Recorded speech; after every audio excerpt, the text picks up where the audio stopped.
Good morning, good afternoon. Unpopular opinion in my channel today. When you are beginning your job or your career, focus more on skills and experience, not money. I know most people will not agree with that, but that is exactly how the world works. Every single year, our colleges and universities churn out thousands and thousands. The last time I checked, it was 80,000 students. Every year graduate from colleges and universities. They are looking for jobs. There are millions who are unemployed out there. That is the reality of the world. When you start your job, most likely you'll get between 10 to 25,000 for low cadre jobs. That is not a lot of money in this Nairobi. But for those who have never gotten a job, maybe it's a lot of money, but it is not. Today I would like to talk about the future of our world. The future is more about skills, experience, knowledge that can be applied at work. That is according to Elon Musk. That is what I'm going to share today. I'm going to convince you that when you start your first job, your focus should be elsewhere for you to be able to succeed.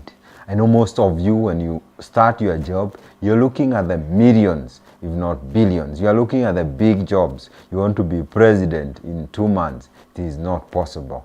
I'm going to convince you today, step by step, you can be able to succeed in your job, succeed in your career, succeed in anything that you want to do, as long as you factor some 3 things I'm going to share today.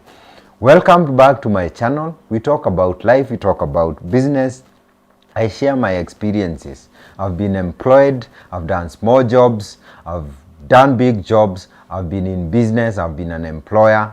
I have done all that. So I'm going to share my experiences so that it can be able to benefit you.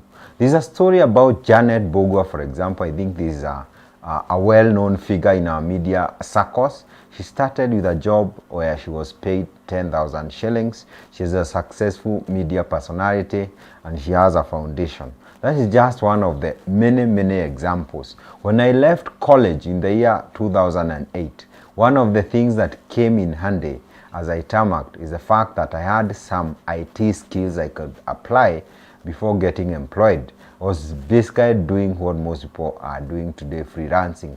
I could develop website for between 10 to 30,000 shillings for about 6 months before I got my small, I call it a small job because it was small. I was being paid partly 20 to 30,000 shillings. But I made some good money from freelancing jobs in the year between 2008 to 2010. Even after I got a serious job, people used to give me like side hustles. I used to work over them over the weekend, so I had extra money on me. Why? Because I learned when you have a skill that you can apply.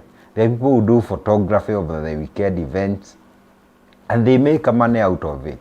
It's not about the degrees, it's not about the PhD, not to discourage those who want to do this course. There is a good reason for each and every degree, PhD, masters that you do. You need to be guided by objectives. That's what we are talking about today. I want to convince you because I believe millions of young people are like me are thirsty. They are thirsty, they are hungry for success. They want to be successful in a day or two. Somebody wants to be an MC, an MP in 2 weeks, in a month, in one trial. Somebody wants to even become president in the next 5 years. It might not be possible, especially for young people. There's a process you follow. Unless you are very lucky. I'm not ruling out the fact that a few of us, very lucky, I would say very blessed, these are called outliers, people which is 1%. One person will win 200 million of a jackpot in gambling, in betting.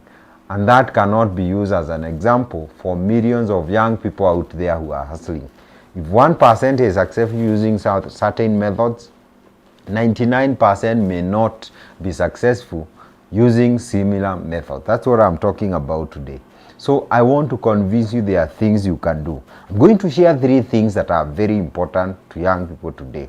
Based on what I have learned, based on my history as a young person, the path I've gone through, there are things, and there's someone who said, All those shortcuts that you have been trying for years, if only you took the right turn, if only you worked hard, you worked smart, and you did the right thing instead of the shortcut, you would be successful by now. So I want to convince you, avoid those shortcuts that are broadcasted all over. Our society is about instant things, instant coffee, instant food, fast food. You go, you take, even food is being delivered. Everything is instant. But for jobs, for careers, for business, it doesn't work like that. Even for relationships, this is about the realities of life.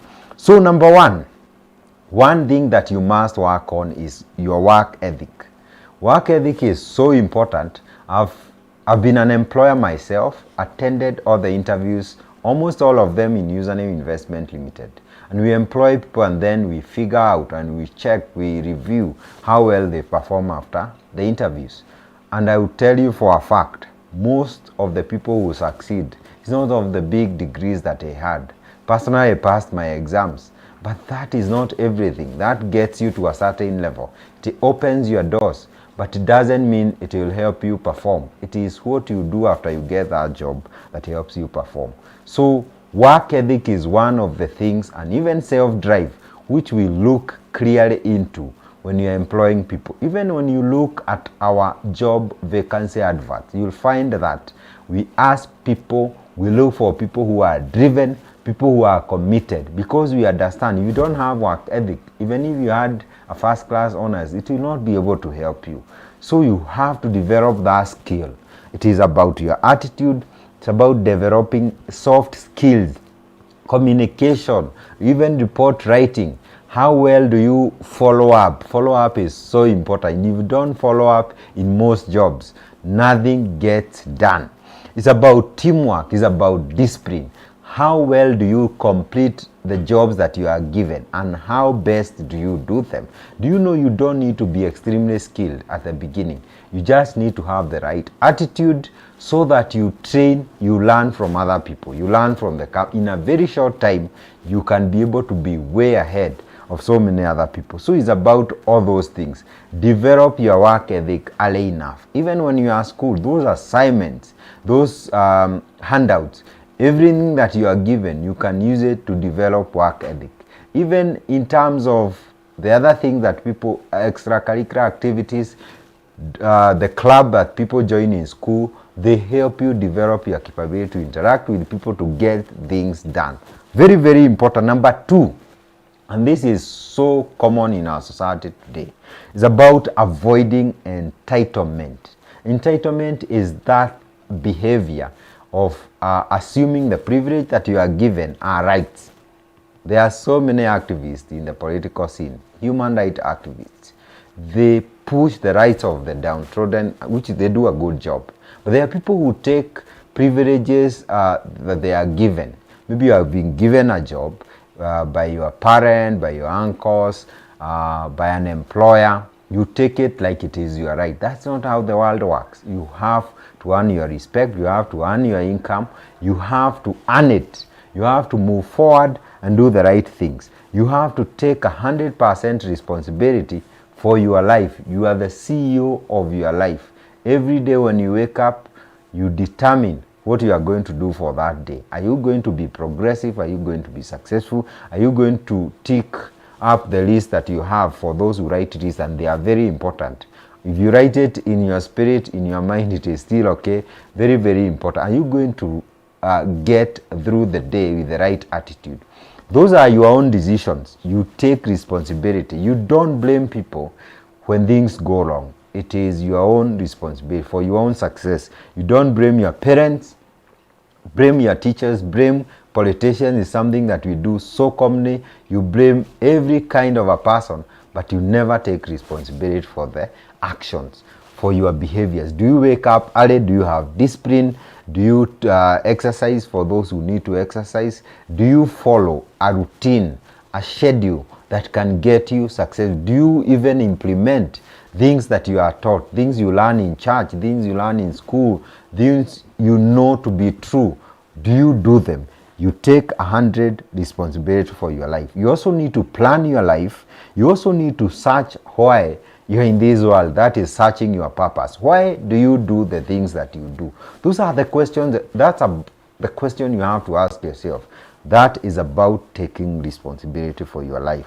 Number 3, you have to be flexible and open-minded. This has helped me a lot as a person. I've trained as a computer science student and passed so well.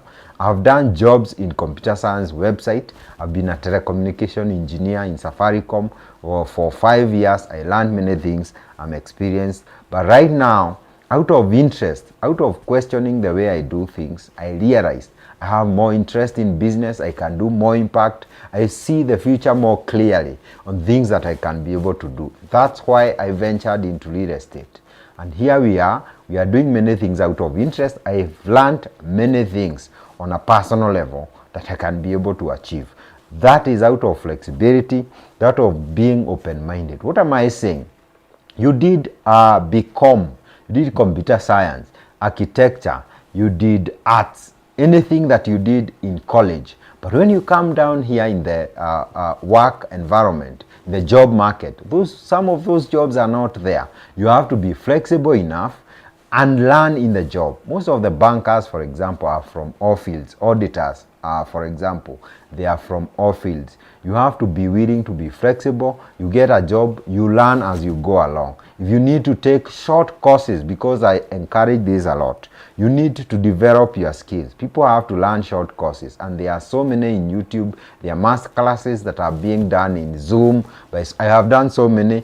There are so many courses short courses you can do in our colleges. Maybe you did arts and now you are in HR. You can do a diploma in HR, for example. People do CPAs, and those who are interested, I have friends who are in my computer science class, computer technology to be specific.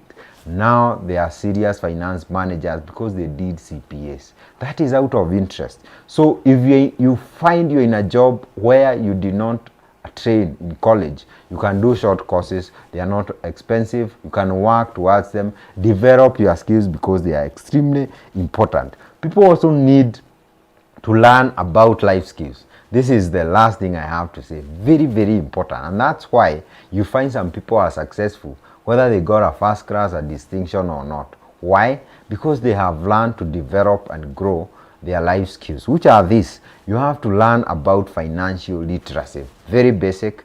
People think handling money, for example, because everyone wants to be successful, to be rich, to be wealthy, is obvious.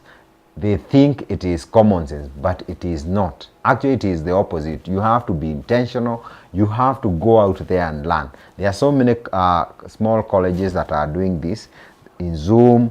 You go to class for a week or two. The other one is relationship, marriages. This is also about investment. This one we teach a lot here at Username Investment. These are short courses you can do. They take a week, 2 weeks, a month. Most of them is a maximum of 6 months to train yourself. Why am I saying? I started by saying the future of work is in skills, not degrees. Even when you have PhD masters, people want to see you doing things. If you are a doctor, they want to see that research that can move the world to the next level. They want to see outcomes. They want to see deliverables. People want to see change. They want to see transformation. The purpose of education is to get knowledge, to get skills that can change the world, solve the biggest problem in our society today, help businesses like ours if you come with that big degree. So you have to match, succeed in your education, in your schooling, and ensure you get a requisite skill to help you succeed in your job and in your life. Those are 3 things. Let me recap. Work ethic, very important. Avoid entitlement. I'm speaking to young people today. Be flexible and open-minded, extremely important, and you'll be able to succeed. Thank you so much for watching this. Please don't forget to subscribe to our channel, like our Facebook pages, follow us on Instagram and Twitter as well at Reuben Kimani KE everywhere. Thank you so much for watching. Please tell us, how was your first job? And there are many people who are looking. Tell us, how else can we be able to succeed when we are starting in our first job? God bless you and have a nice afternoon.